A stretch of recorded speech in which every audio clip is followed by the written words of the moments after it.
بارش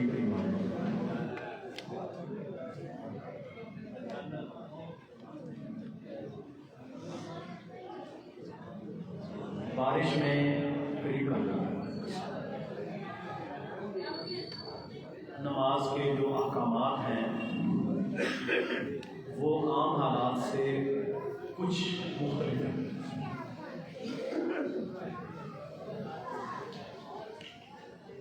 یعنی شدید بارش، برف باری، طوفان باد مارنا وغیرہ کے اندر مدینہ منورہ میں اللہ کے نبی صلی اللہ علیہ وسلم کے دور مبارک میں کئی بار اذان کے اندر اللہ کے نبی صلی اللہ علیہ وسلم نے حی علی الصلاۃ حی علی الفلاح کی جگہ کچھ جملے ایڈ کرنے کا حکم دیا۔ وہ جملے کیا تھے؟ یعنی پوری اذان دے دی آپ نے، اور جب حی علی الصلاۃ حی علی الفلاح کا وقت آنا ہے تو آپ نے کہنا ہے الا صلوا فی رحالکم، خبردار اپنی نماز اپنے خیموں یا گھروں میں ادا کرو۔ یعنی شدید بارش کی صورت میں یہ عمل بھی کیا جا سکتا ہے کہ اذان میں کہہ دیا جائے کہ آج مسجد آنے کی ضرورت نہیں ہے، ٹھیک ہے، تو یہ عمل بھی جائز ہے۔ اور شہروں کے اندر تو شاید اتنے مسائل گاڑی وغیرہ پہ نہیں بنتے، لیکن کئی علاقے آج بھی ایسے موجود ہیں برف باری والے کہ جہاں پر مسجد میں پہنچنا ہی ناممکن ہے۔ ہو سکتا ہے کہ مؤذن اذان دینا بھی اس کے لیے وہاں پر جانا مشکل ہو جائے، تو یہ اسلام نے ایک نرمی رکھی ہے کہ آپ اذان میں ہی کہہ دیں الا صلوا فی رحالکم۔ دوسری اس کی شکل یہ ہے کہ شدید بارش اور موسم کی خرابی میں آپ دو نمازوں کو مسجد میں ہی جمع کر لیں۔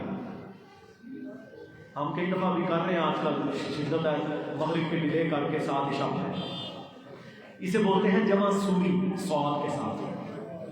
یعنی آپ نے ظہر کو تھوڑا ڈیلے کر لینا ہے، جیسے سلام دینے ظہر کا تو دوبارہ اقامت کہہ کر آپ عصر کی جماعت بھی ساتھ کروا لیں، یہ بھی چلے جائے۔ اسی طرح مغرب کے لیے لوگ آئے تو مغرب کو تھوڑا ڈیلے کر لیں اور عشاء کو تقدیم کر کے آپ عشاء کی جماعت بھی ساتھ ہی کروا دیں۔ یعنی دونوں نمازیں ایک ہی وقت میں ادا کر کے لوگوں کو رخصت کریں تاکہ وہ اس پریشانی سے بچ سکیں۔ تو یعنی دو چیزیں جائز ہوگی، ایک یہ ہے کہ اذان میں آپ لوگوں کو منع کر دیں گھر میں نماز پڑھیں، دوسرا دو نمازوں کو، اچھا دو نمازیں جو جمع کرنا جائز ہے نا وہ ہے ظہر اثر اور مغرب عشاء۔ اثر اور مغرب کو جمع کرنا ثابت نہیں ہے، ہاں مجبوری ہے وہ الگ بات ہے، وہ پھر قضا ہوگی۔ جیسا کہ غزوہ خندق کے موقع پر جس دن بڑا شدید مارکا تھا تو آپ صلی اللہ علیہ وسلم اور صحابہ کی ظہر اثر اور مغرب تین نمازیں لگاتار مس ہو گئی۔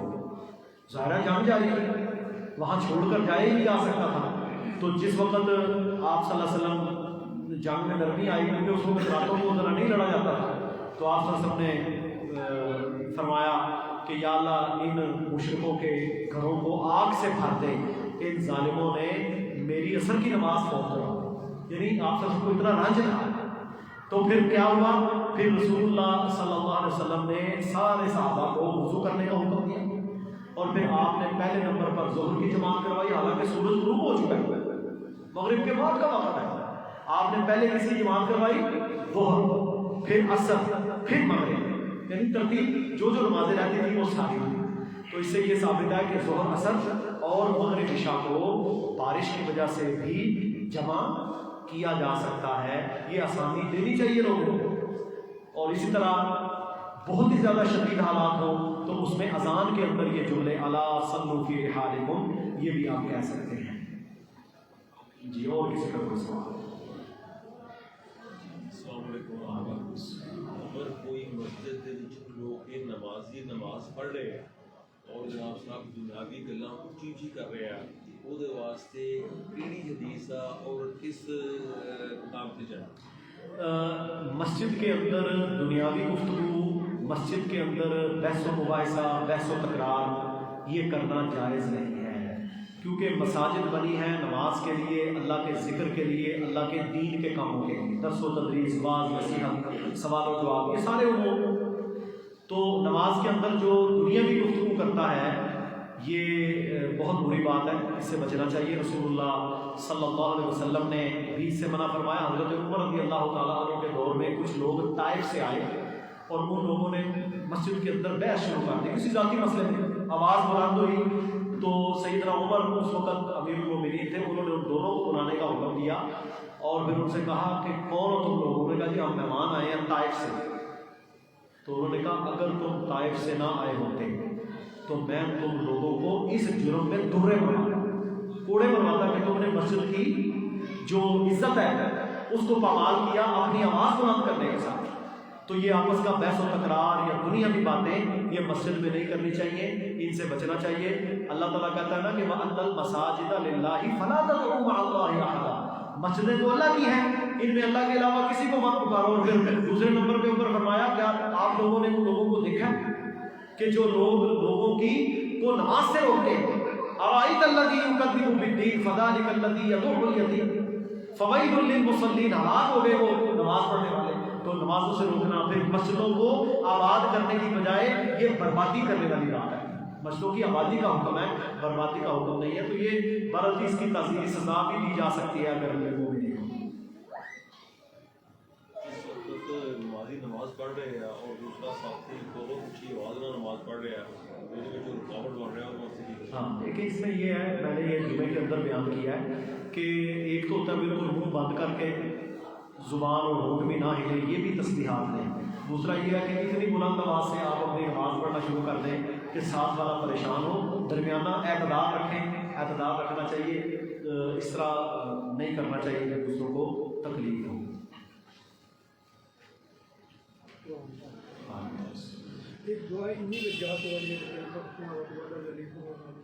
ہاں جی انی وجہت وجہ للذی، یہ جی بعض روایات کے اندر یہ ہو، لیکن یہ سندن صحیح نہیں ہے، اس کی جو سند ہے نا روایت کی وہ صحیح نہیں ہے، اس لیے اس کو پڑھنے کی ضرورت نہیں ہے۔ یہ قربانی کا جانور جب ذبح کرنا ہے نا اس وقت رسول اللہ صلی اللہ علیہ وسلم جب قربانی کا جانور نیچے لٹاتے اور اس کو قبلہ رخ اس کا منہ کرتے، اس وقت آپ صلی اللہ علیہ وسلم یہ پڑھتے تھے انی وجہت وجہی للذی فطر السماوات والارض حنیفا وما انا من المشرکین بسم اللہ اللہ اکبر اللہم لک و منک۔ وہ اللہ کے نبی صلی اللہ علیہ وسلم تو پوری امت کی طرف سے بھی کر دیتے تھے نا کہ یا اللہ یہ میرے اور میری امت کی طرف سے قبول کر لیں، ٹھیک ہے؟ ہم نے نہیں یہ کہنا، ہم نے کہنا ہے یہ پڑھ لیں انی وجہت اور اس کے بعد کہیں بسم اللہ اللہ اکبر اور قربانی کر دیں، لیکن نماز سے پہلے یہ پڑھنا صحیح سند کے ساتھ ثابت نہیں ہے۔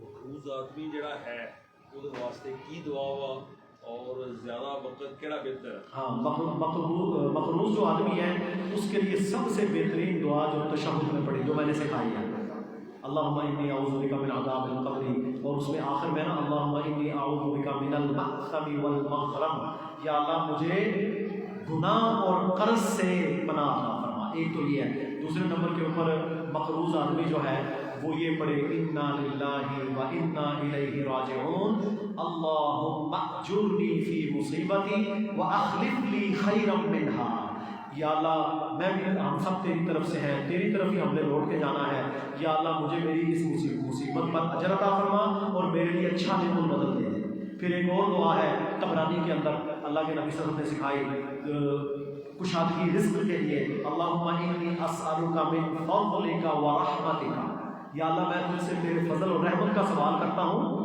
فإنہ لا یملکها الا انت، پس یا اللہ تیرے علاوہ اس کا کوئی مالک نہیں۔ یہ دعائیں میں انشاءاللہ اگر مجھے واٹس ایپ پہ کرے میں بھیج دوں گا حدیث کی یہ آخر لفظ پیش آیا زیر ہے اللہم اجرنی فی مصیبتی و اخلف لی خیرا منہا، ٹھیک ہے جی؟ یہ آپ دعا زیادہ سے زیادہ پڑھیں تو انشاءاللہ اللہ رب العزت اپنے غیبی خزانوں میں سے قرض سے نجات عطا فرمائے۔ فضل اعمال کتاب کے اندر سے ایک حدیث پڑھی تھی، اس میں لکھا ہے اس کا حکم ہے کہ قیامت والے دن جب سب آدمی اکٹھے ہوں گے تو جہنم میں سے ایک اونق نکلے گی۔ کیا نکلے گی؟ اونق ایسے الفاظ ہیں، وہ ہر اس آدمی کو چن لے گی جو تصویر والے ہیں، جیسے ترجیح دانے کو چنتی ہے، وہ تصویر کے بارے میں آپ ہاں اصل میں یہ روایت تو صحیح نہیں ہے جو آپ بیان کر رہے ہیں، لیکن جو تصویر ہے نا مصور، فرمایا قیامت کے دن سب سے سخت ترین عذاب مصور کو ہوگا، تصویر بنانے اور بنوانے والے۔ ٹھیک ہے. تو صحیح بات یہ ہے کہ بغیر کسی شرعی عذر یا ضرورت کے تصویر سازی سے بچنا چاہیے. مثلا دعوت و تبلیغ اسلام کا پیغام دیکھیں نا، اب کفر اور شرک عام ہے. آج کے وقت میں یہ میڈیا ایسا ہے کہ اس پر اگر ہم اپنے قرآن و سنت کو شائع نہیں کریں گے تو یہاں پر پھر کفر و شرک تو شائع ہو گیا. ٹھیک ہے نا جی. تو دینی مقاصد کے لیے استعمال کرنا وہ تو ہمارے ہاں لوگوں کو ویسے شوق پڑا ہوا ہے جناب. ایویں تصویریں بنائیں، بچوں کی تصویریں، فلاں تصویریں، سیلفی بنا رہے ہیں فلاں جگہ پر، ان چیزوں سے بچنا چاہیے. ٹھیک ہے جی. باقی اس میں آگے پھر لمبی بحث ہے کہ آیا یہ جو ڈیجیٹل کیمرے سے تصویر بنتی ہے اور جو ہاتھ سے بنائی جاتی تھی، تو ظاہر ہے جو مصور ہاتھ سے تصویر بناتا ہے اس کا تو بہت ہی بڑا گناہ ہے. اصل تصویر وہ ہے، یہ تو عکس ہے آئینے کا جو عکس لے لیا جاتا ہے. تو اس میں آگے ایک لمبی بحث ہے. بہرحال اس سے مراد وہ مصور اور بالخصوص وہ لوگ، اب دیکھیں نا ایک یہاں پر تصویر بنانے والا شخص ہے یا ویڈیو فلمیں بناتے ہیں، شادیوں کی تصویریں بناتے ہیں، شادیوں کی، ان کا کام ہی ہے. تو وہ تو بالکل اس زمرے کے اندر آتے ہیں کیونکہ ان کا تو کام ہی ہے بے حیائی پھیلانا. ٹھیک ہے. ایک تصویر ہے آپ نے شناختی کارڈ کے لیے، پاسپورٹ کے لیے، حج عمرے کے لیے، جو ایک مجبوری بن چکی ہے. آپ تو شناختی کارڈ نہ ہو، آپ کو کئی جگہوں پر جانے نہیں دیتے، آپ زندگی نہیں گزر سکتی، تو وہ ایک مجبوری کی حد تک اضطراری کیفیت میں پھر بھی اسے برا سمجھتے ہوئے، یعنی اسے یہ نہیں سمجھنا کہ بڑی چنگی چیز ہے جی، برا سمجھتے ہوئے یار یہ فضول چیز ہے، مجبوری ہے تو آپ اسے کر لیں، بس اس حد تک جائز ہے. باقی مصور پر بڑا سخت عذاب ہے اور یہ خطرناک معاملہ ہے. اسی سے پھر بت پرستی اور شرک کا آغاز ہوا. کیا آپ سکون نصیب جاتے وقت اثر کی نماز پڑھ سکتے ہیں یا نہیں؟ جی اگر آپ جاتے وقت اثر کی نماز پڑھنا چاہیں تو بالکل آپ پڑھ لیں، جماعت بھی کروائی جا سکتی ہے، کوئی عشاء کے ٹائم وطر پڑھ لیے اور فجر کے ٹائم آپ کھل کی تہجد کے واسطے، تو پھر ایک شخص نے کے بعد تو رکعت کو لینا ہے. میں ایک شخص نے وطر پڑھ لیے، وہ سو گیا اور اسے جاگ آ گئی، اب ٹائم ہے اس کے پاس، تو وہ پڑھ سکتا ہے تہجد. یہ نفلی نماز ہے. ہاں ایک رات میں 2 وطر پڑھنے سے اللہ کے نبی صلی اللہ علیہ وسلم نے منع فرمایا. اصل اس نے وطر پڑھ لیے، اب وہ دوبارہ وطر نہیں پڑھے گا. پڑھ لے اپنی سنتیں نوافل پڑھ لے جتنے پڑھنا چاہتا ہے، اس میں کوئی مذائقے والی بات نہیں ہے. افضل عمل یہی ہے کہ وطر آخر میں پڑھا جائے، لیکن اسے جاگ آ گئی، اس نے کہا میرے پاس تو آدھا گھنٹہ ہے تو میں چند رکھتے پڑھ لوں، تو یہ نفلی نماز جو ہوتی ہے نا یہ پڑھی جا سکتی ہے. ہاں دوبارہ وطر وہ ادا نہیں کرے گا، وطر ایک ہی پڑھ گا. یہ مسئلہ میں نے پہلے بھی پوچھا تھا کہ بندے نے اس نے کہا اگر یہ عشاء کے ٹائم پڑھ بیٹھے نا وطر، وہ دوبارہ پھر فجر کے ٹائم وطر نیتے نیندے ساری سلام پھیر دے، اس کے پہلے بھی نہیں رہے پچھلے بھی نہیں رہے. بالکل غلط بات ہے. ایک منٹ پھر وہ تہجد پڑھ کے اس کے بعد وطر پڑھے. بالکل غلط بات ہے.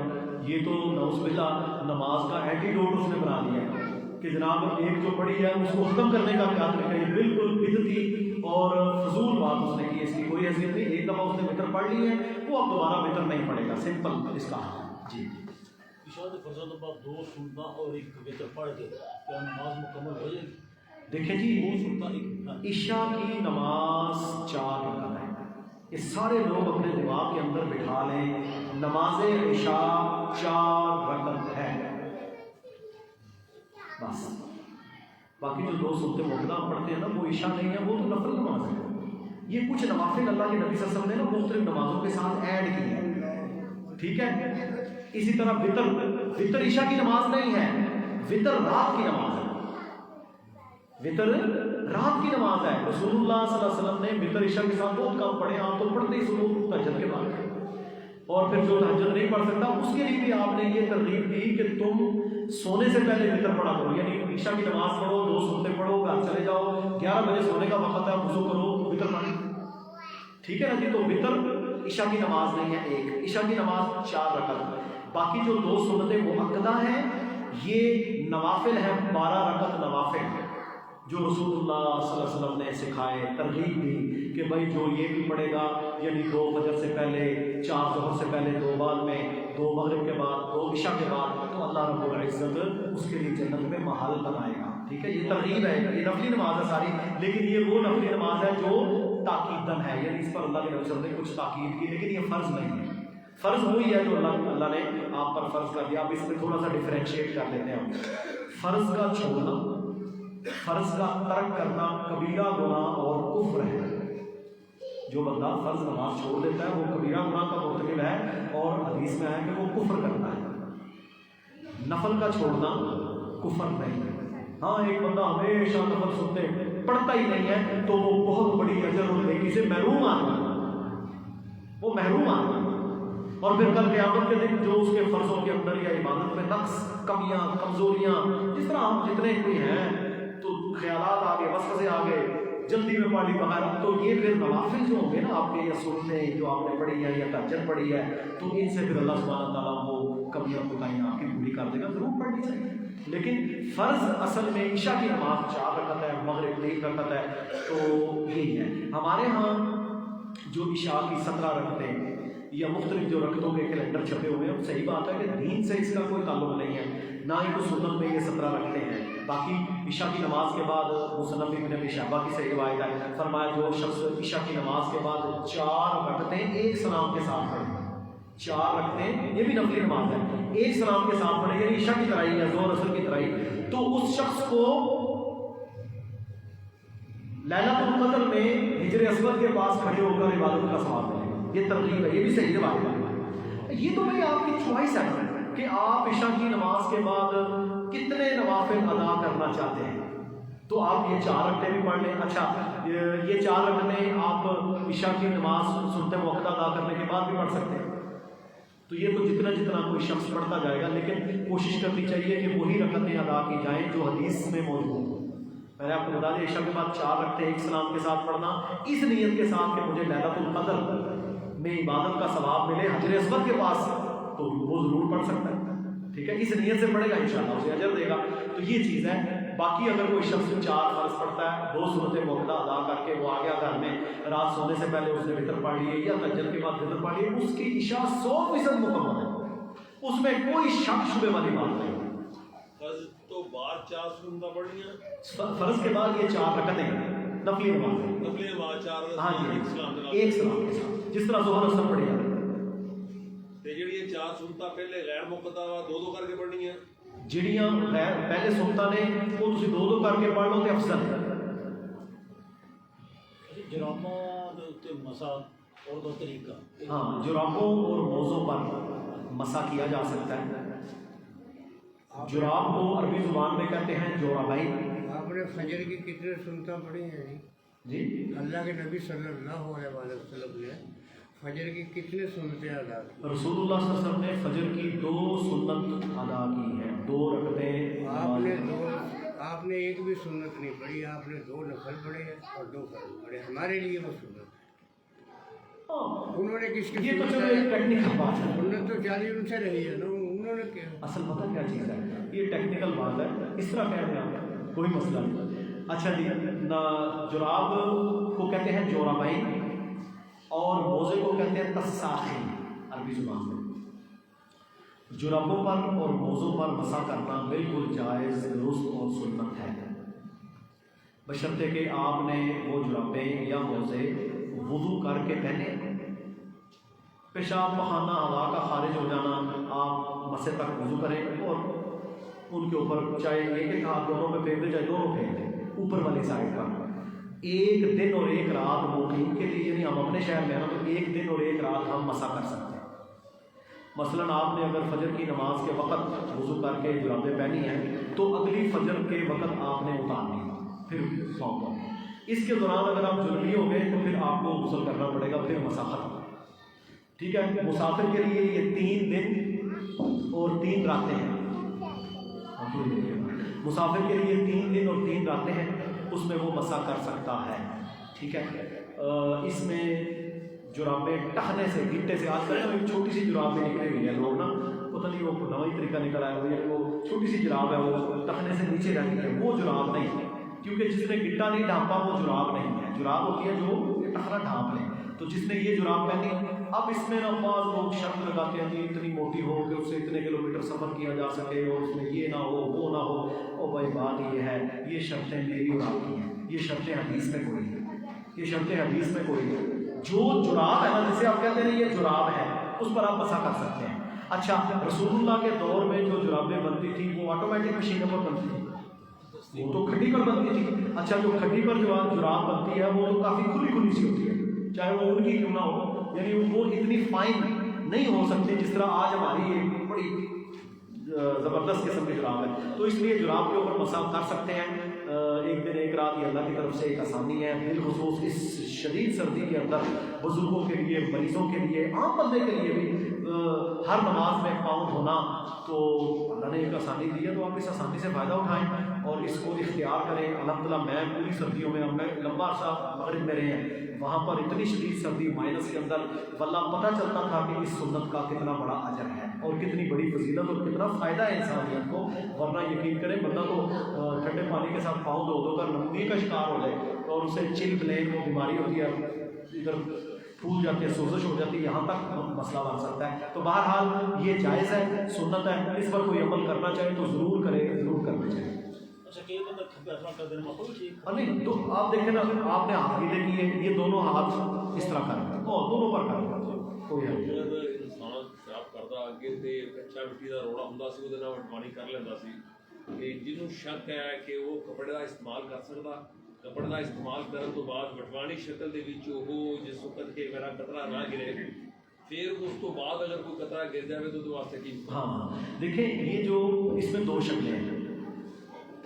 پتھر کا استعمال اس وقت ہے جب آپ پانی نہ پائیں.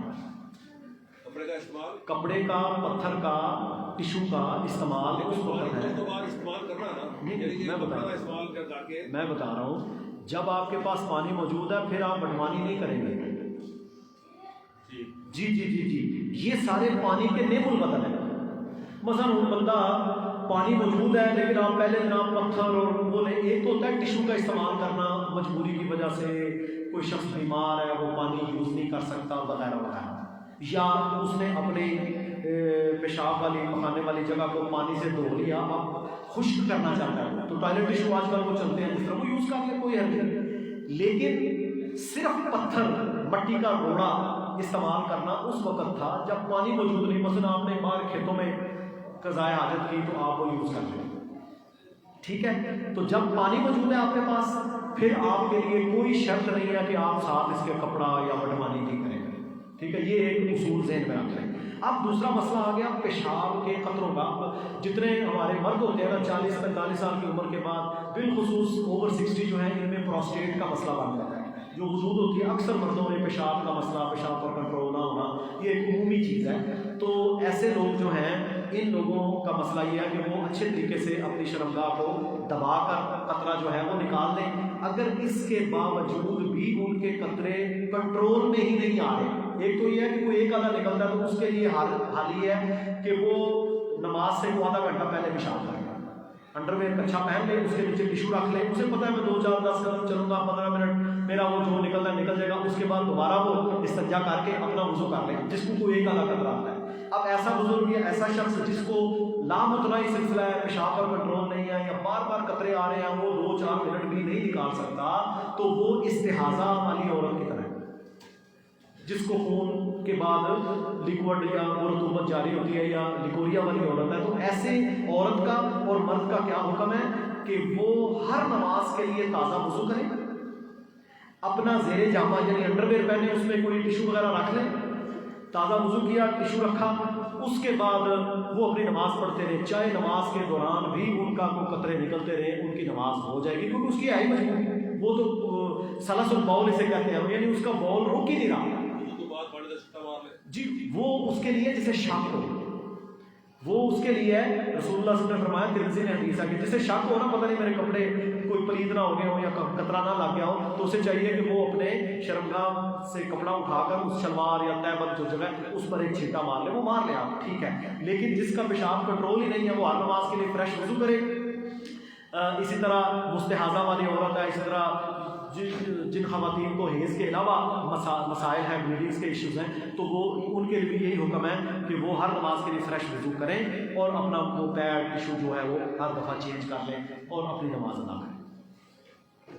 وہ بیمار ہونے کی وجہ سے تیمم کرتا ہے انسان، پانی نہیں استعمال کرتا، تو استنجے کے وقت، چھوٹے پیشاب کے وقت کیا مٹی استعمال کر کے پاک ہو جائے گا؟ جس شخص کو پانی سے نقصان ہے، یعنی اس کو پانی سے ڈاکٹر نے منع کیا ہے یا اسے پتہ ہے کہ میں نے اگر استنجا بھی کیا تو میری بیماری میں شدت آ جائے گی، تو وہ شخص بالکل پتھر استعمال کر لے، ٹشو استعمال کر لے 3 عدد، ٹھیک ہے، اور اس کے بعد اپنا تیمم کر لے، بالکل جائز ہے اس کے لیے۔ اور اگر اسے یہ ہو کہ مجھے وضو کرنے سے تو نقصان ہے لیکن استنجے سے نقصان نہیں ہے، تو وہ اتنا پانی یوز کر لے۔ یہ اس کا اپنا معاملہ ہے کہ کس حد تک وہ بیمار ہے، بندے کو پتہ ہی ہوتا ہے کہ یہ پانی میرے لیے نقصان دہ ہے اور کتنا نقصان دہ ہے۔ باقی یہ ہے کہ رمضان المبارک میں تہجد کا کون سا وقت ہے؟ تہجد یا رات کا قیام یا تراویح یا قیام رمضان یا قیام اللیل، یہ سارا ایک ہی نماز کے مختلف نام ہیں۔ ایک تو یہ کلیئر کر لیں، تراویح، تہجد، رات کا قیام، نماز تہجد، رمضان کا قیام، قیام اللیل، صلاۃ اللیل، یہ ایک ہی نماز کے مختلف نام ہیں، ٹھیک ہے۔ اس کا وقت ہوتا ہے نماز عشاء سے لے کر سحری ختم ہونے تک۔ جس وقت اول وقت ہماری فجر کی اذان ہوتی ہے نا، جو سحری بند کر رہے ہوتے، یعنی یہ عشاء کے بعد سے لے کر، اچھا آگے پھر اس میں ہے افضلیت، جس نے عشاء کے ساتھ ہی تہجد تراویح پڑھ لی اس کو بہت اجر ہے، لیکن جس نے آخری حصے میں پڑھی اس سے کم ہے۔ پھر آگے اجر کے بنائے ہیں، جو بندہ سو کر اٹھ کر پڑھے اس کو زیادہ اجر ہے، جو عشاء کے ساتھ ہی نوافل پڑھ لے اس کو اجر ہے لیکن ان سے کم ہے۔ تو اسی طرح جس طرح ہم تراویح پڑھتے ہیں رمضان کے اندر تو اس کا بہت بڑا اجر ہے۔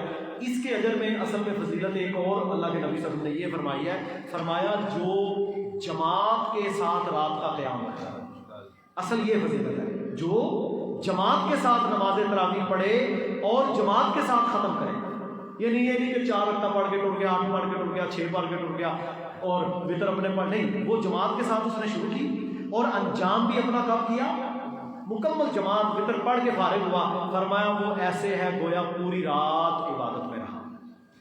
تو یہ اس میں یہ فضیلت آ جاتی ہے۔ باقی جو رات کا قیام ہے، تہجد، تراویح، اس کا افضل وقت رات کا آخری حصہ ہے۔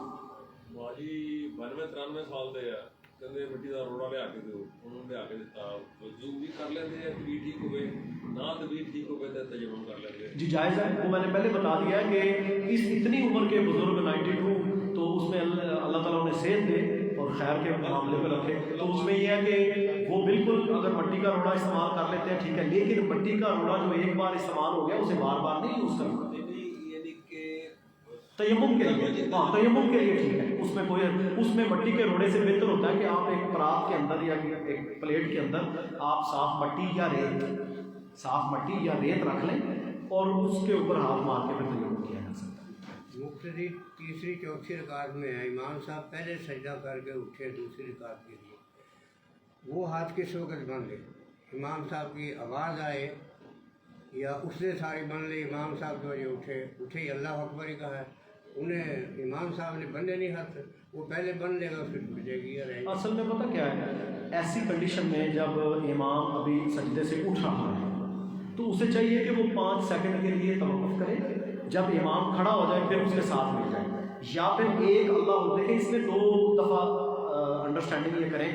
پہلی تکبیر تحریمہ جب آپ نے کہنی ہے نا، وہ ہے نماز میں داخل ہونے کے لیے، پہلی تکبیر تحریمہ مثلا آپ نے اللہ اکبر کہا، آپ نماز میں انٹر ہو گئے، اب امام سجدے میں ہے تو آپ نے پھر اللہ اکبر کہہ کر سجدے میں چلے جائیں۔ بات سمجھ آ گئی ہے؟ اگر امام اٹھ رہا ہے تو اسے چاہیے 1 منٹ یا آدھا منٹ رک جائے اور جب امام کھڑا ہو جائے پھر اللہ اکبر کہہ کر ساتھ شامل ہو جائے۔ یہ چیز ہے۔ ایک اور سوال ہے کہ تیمم کن چیزوں پر ہوتا ہے اور کیسے ہوتا ہے؟ ہاں، تیمم کا طریقہ ہم نے تفصیلی بتایا تھا، میں نے خطبے میں بھی پھر بتا دیتا ہوں، بچوں کو، سب کو، بڑوں کو فائدہ ہو جائے گا۔ تیمم، پاک مٹی، یہ ریت جو ہے نا یہ بھی مٹی ہے، ریت بھی مٹی کی ہی شکل ہے، اسی طرح ایسا پتھر جس کے اوپر گرد و غبار ہو، اصل مٹی ہوگی وہ، یا مٹی کا پتھر ہو تو وہ تو ہے ہی مٹی، ٹھیک ہے، مٹی کا بڑا ڈھیرا ہو، تو اس میں سب سے بہتر یہ ہے کہ ریتلی مٹی آپ لے لیں، وہ اڑتی نہیں ہے، تو وہ آپ اپنے گھر میں رکھ لیں، بسم اللہ پڑھ کے آپ نے اپنے ان ہاتھوں کو اس مٹی کے اوپر یا مٹی کے پتھر کے اوپر، ٹھیک ہے، یا گرد و غبار والا جو پتھر ہے جس کے اوپر مٹی جمی ہوئی ہے اس کے اوپر ایک دفعہ مارنا ہے، ٹھیک ہے، تیمم کے لیے اپنے بائیں ہاتھ کو دائیں ہاتھ کی اوپر والی سائڈ اور دائیں کو بائیں کی اوپر والی سائڈ پر اس طرح پھیر دینا ہے اور پھونک مارنی ہے، پھونک مار کے اس کو چہرے پر پھیر لینا ہے. یہ آپ کا تیمم مکمل ہو چکا ہے. اور یہ تیمم وضو کے لیے بھی ہے، یعنی اگر کسی نے وضو کی وجہ سے تیمم کرنا ہے، اور یہ غسل کا نہیں بدل گیا. اگر کسی کو غسل میں پانی نہیں مل رہا یا پانی نقصان دہ ہے اور وہ تیمم کرنا چاہتا ہے تو وہ تیمم کا طریقہ یہی ہے. ٹھیک ہے. اور یہ اگلی نماز تک پیشاب پخانہ ہوا خارج ہونا بالکل وضو والے احکامات ہیں. پھر اگلی نماز تک یہ چل جائے گا. یہ ہے تیمم کا طریقہ. بسم اللہ پڑھ کے اس کے بعد آپ اشہد ان لا الہ الا اللہ جیسے وضو کی دعا پڑھتے ہیں وہ پڑھ لیں اور اپنی نماز پڑھیں. جوتے اگر مسجد میں جانے ہوں جوڑ کے تو ان کی سمت کس طرح ہونی چاہیے؟ جوتے مسجد میں اگر آپ نے رکھنے ہیں تو کوشش کریں کہ جوتے کی سمت قبلہ رخ نہ رکھی جائے. ٹھیک ہے.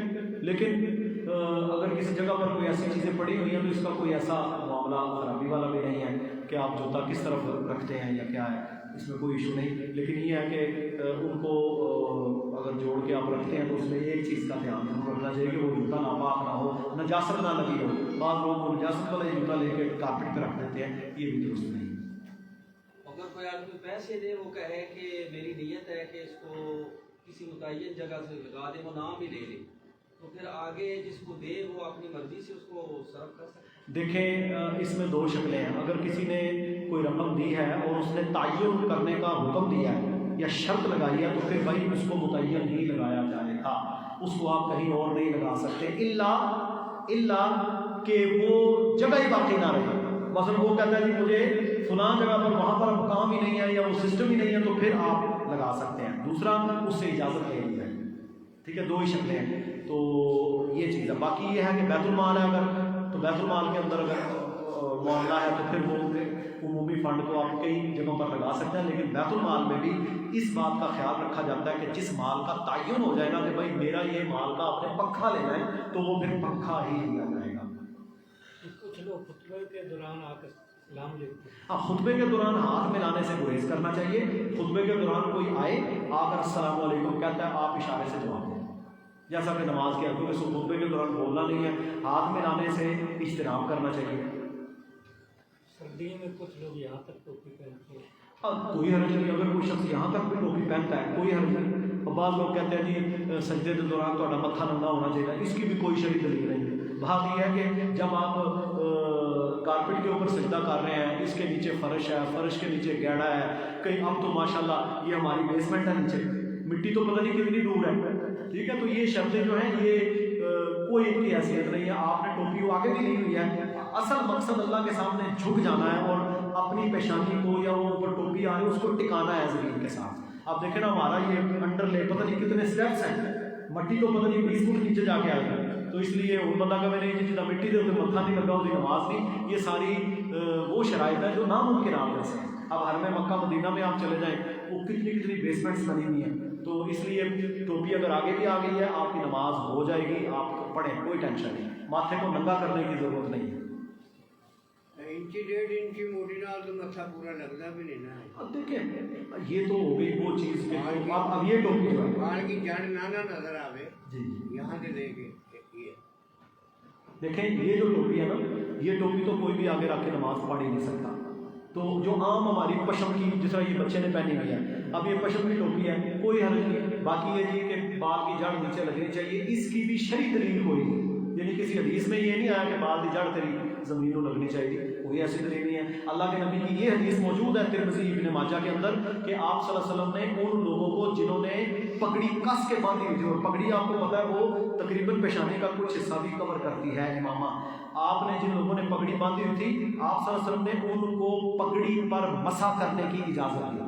وہ لانی بڑی ہوتی ہے، اس کو باندھنے میں بھی ٹائم لگا. آپ نے کہا پگڑی کے اوپر ایسے مسح کرنے کے بجائے پگڑی پر مسح کر. ٹھیک ہے. تو پگڑی پر مسح کی اجازت دے دی تو کوئی ایسی سختی والی بات نہیں ہے انشاءاللہ. ٹھیک ہے جی. انشاءاللہ بچوں کا کوئی سوال ہو اللہ تعالیٰ ہمیں عمل کی توفیق دے جی. جو سیکھا ہے اسے آگے پہنچانے کی توفیق دے. سبحان ربک رب العزت عما یصفون وسلام علی المرسلین.